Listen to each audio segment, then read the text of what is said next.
According to an NYPD press release, the police department launched its Unmanned Aircraft System program, which consists of NYPD officers from the Technical Assistance Response Unit who are licensed to operate unmanned aerial vehicles or drones.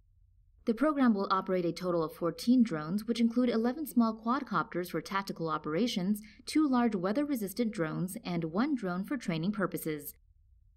The drones can be used for tactical operations, search and rescue operations, assistance in hostage situations, and evidence search at large and remote locations, among other uses. However, the UAVs cannot be used as weapons or equipped with them, nor can they be used to carry out searches without a warrant.